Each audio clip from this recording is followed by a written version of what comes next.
All right, ladies and gentlemen, you are welcome to another great episode on your favorite political talk show, The Truth with Ben Jokes. Nigerian government vows to fish out killers of 32 worshippers in Katsina mosque attack. Honestly, we have become an extremely shameless people.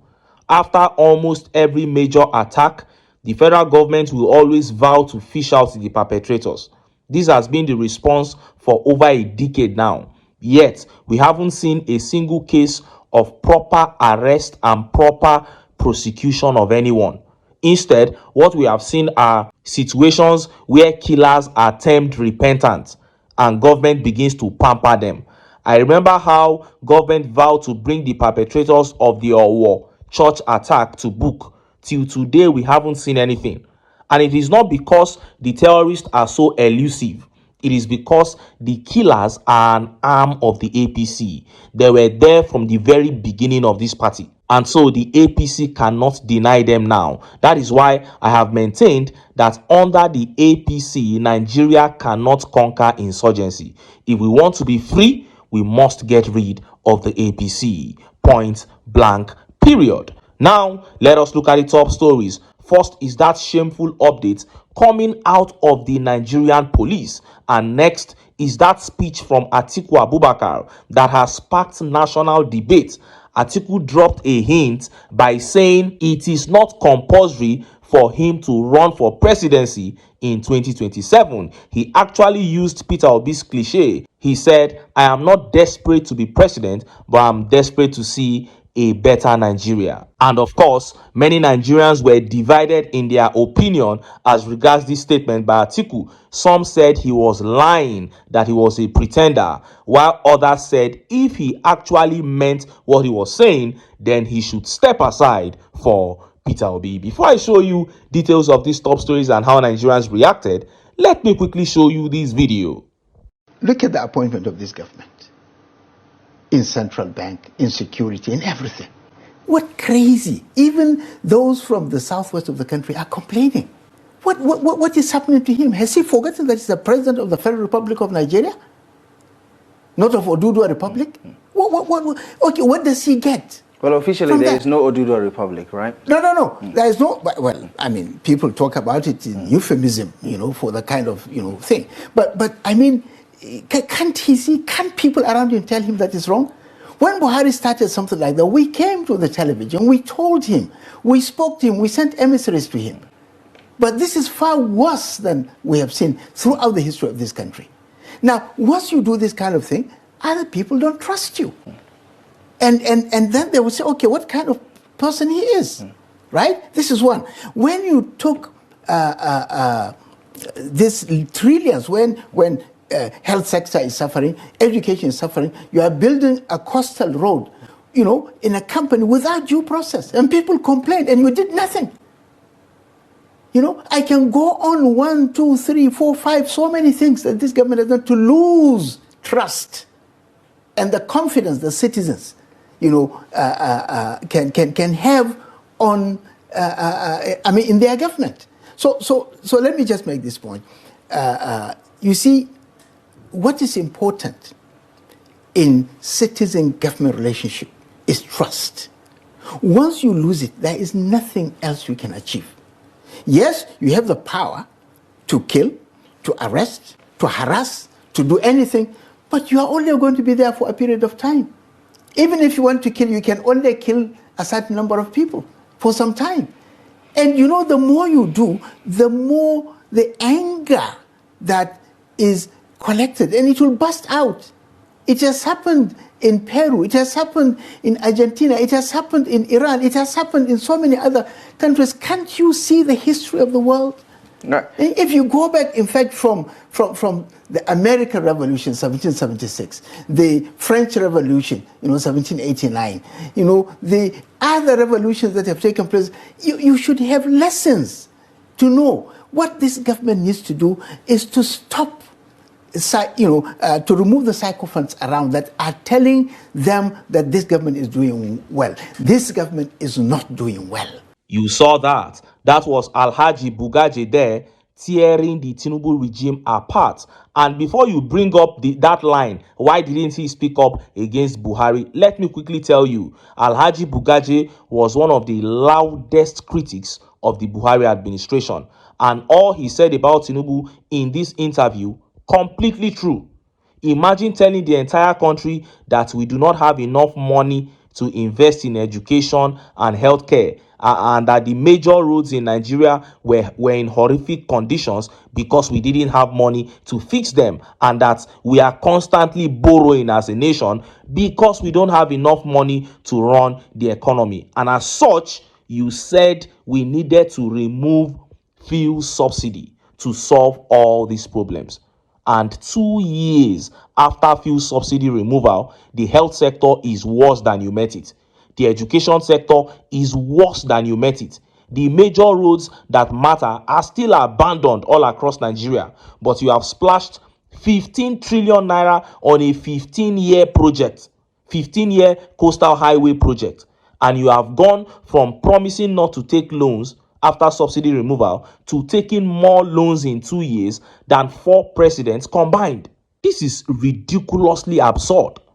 And I have said it before, it is not going to get any better under the APC. If Nigerians are tired of what is happening, if they are tired of this hopelessness, whereby the death profile keeps growing daily and there is no corresponding impact on the lives of the people, if Nigerians are sick of all these outcomes, then we must come together and get rid of the APC. Now, let us look at the top stories.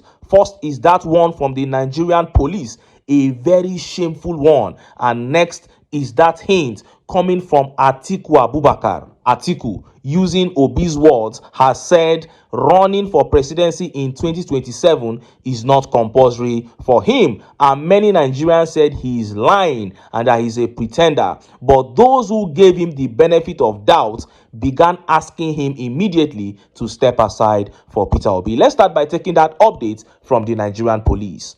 Look at how the papers reported it. I'll just take the headline. It says, breaking, senior police officers resolve Nigerian police must quit contributory pension scheme, seek National Assembly backing. Now, Nigerian army wants to quit the pension scheme. Nigerian police wants to quit the pension scheme. Teachers want to quit. Paramilitary want to quit. So you might want to ask, is the idea of pensions peculiar to Nigeria? No. Almost every government on the planet operates pension scheme for workers, and they are running it smoothly. But in Nigeria, all the government workers hate the pension scheme. Everybody wants to pull out. Why? Because when it is time for retirement, you will start begging for your money. You will need to protest all over the country, just as the retired soldiers have been doing nationwide for the past 2 months, protesting for their pensions. So it begs the question, why is the strategy of pensions working in other climes but failing in Nigeria? And the answer is simple. It is because culture will always defeat strategy, and we have a culture of corruption. That is the culture that is killing all the strategies that have been deployed for things to be done right in this country. If we don't end corruption, corruption will end Nigeria. And in Nigeria today, the biggest synonym of corruption is APC. So you have to end the APC to save Nigeria. And the police that should investigate the fraud in pensions is running away from the scheme. This is police that will say, okay, come and investigate what is happening in pension scheme. Police are gathering to say they don't want again. These are evidence of a failing state. And anyone who is patriotic, who loves this country, must put their foot down and say the APC must be kicked out. And just as Nigerians were yet reacting to this, that update from Atiku Abubakar began making the rounds. Look at how the papers reported it. I am interested in better Nigeria, not desperate to be president. Atiku. Former Vice President Atiku Abubakar and PDP presidential candidate in 2023 says he is more interested in a better Nigeria than being president. Mr. Abubakar said this while speaking at an affirmation ceremony for new defectors in the African Democratic Congress on Saturday in Lagos, some PDP LP party bigwigs proclaimed their membership of ADC at the ceremony. Mr. Abubakar said he was not desperate to lead the country, but was very eager for a better, secure, and prosperous country. He said that the movement in ADC was for repositioning the country and taking it to great heights. It is no longer politics as usual. It is a new beginning. It is a new journey, a new beginning. We want Nigeria to be able to deliver. We want Nigeria to be able to take care of Nigerians, he added, claiming that Nigerians were facing challenges with the removal of fuel subsidy and attendant inflation. Mr. Abubakar said that a better Nigeria was possible with good leadership. He said that God was ready to use the coalition members to bring about a change in the country. On who would likely emerge as the ADC presidential flag bearer in 2027, Mr. Abubakar said that this will be determined by the people in the party. Defectors include PDP Board of Trustees members Abimbola Ogunkelu, former chairman of Lagos PDP Muritala Ashorobi, and retired Captain Tunji Shele, PDP vice chairman Lagos Central, and a former PDP youth leader Tai Benedict, among others. They were received by the ADC national chieftains, including the national secretary Ralph Aregbesola, Kolawole Ogunwale, and George Ashiru, the state ADC chairman. And look at how Nigerians reacted. Let's take some of the tweet reactions. Engineer Luda here says, "It is so right. If that is true, then support Peter Gregory Obi." And this tweet here says, "Since when, sir?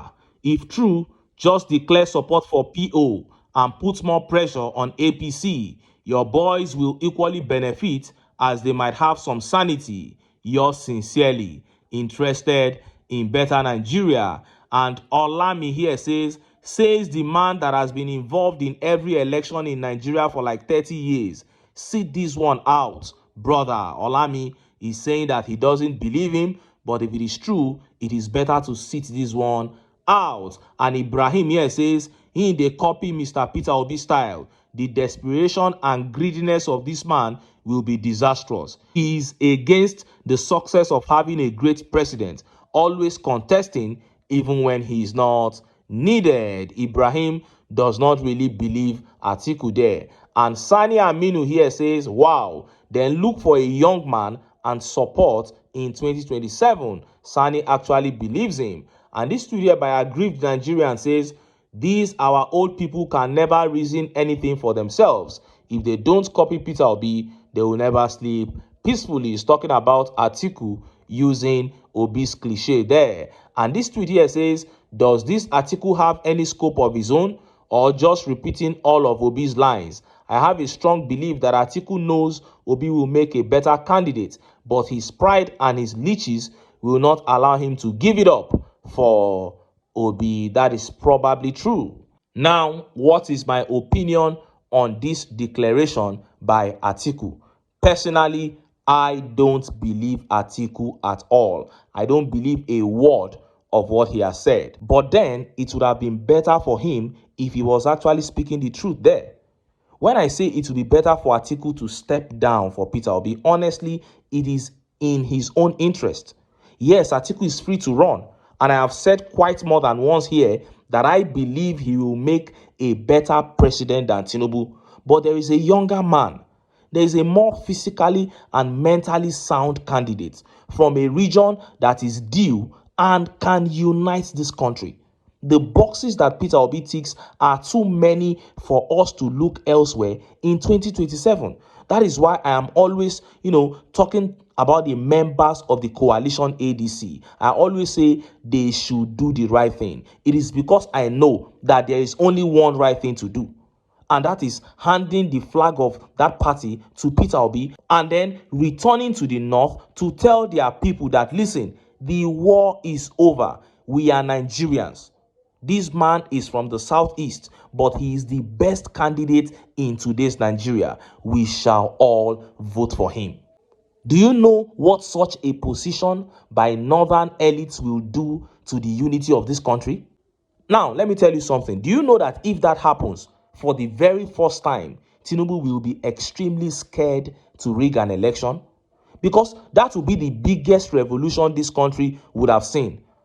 I'm not saying the revolution that will come after the Rigo. I'm saying if northern elites come together and they acknowledge that a candidate from the southeast is the best candidate, and they go to their region, gather everybody and ask them to throw support for him, that is a revolution already. It will be the biggest revolution to ever happen in the history of this country. And it will be very difficult for anybody, no matter how powerful he thinks himself to be, to stand and say he wants to stop such a revolution. So when we are talking about this thing, saying that the ADC should give the flag to Peter Obi, it is not because we are 100% sure that the ADC is going to give him the flag. It is because we are looking at what will happen if they give him that flag.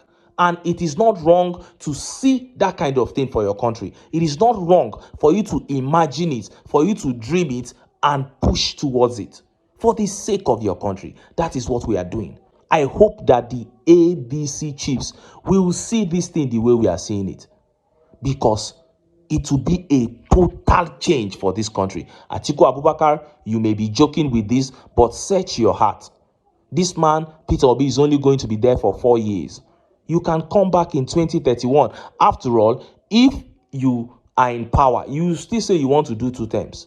So why not step aside now and return in 2031? That is, if at all you want to return. But I would prefer that you become a kingmaker at this point, because there is time for everything. Anyway, make I leave am here. Make I still enter town. Make I go get some ogbonge political news wey una go like. Why? Because now, because of una, now I dey here. So don't go away.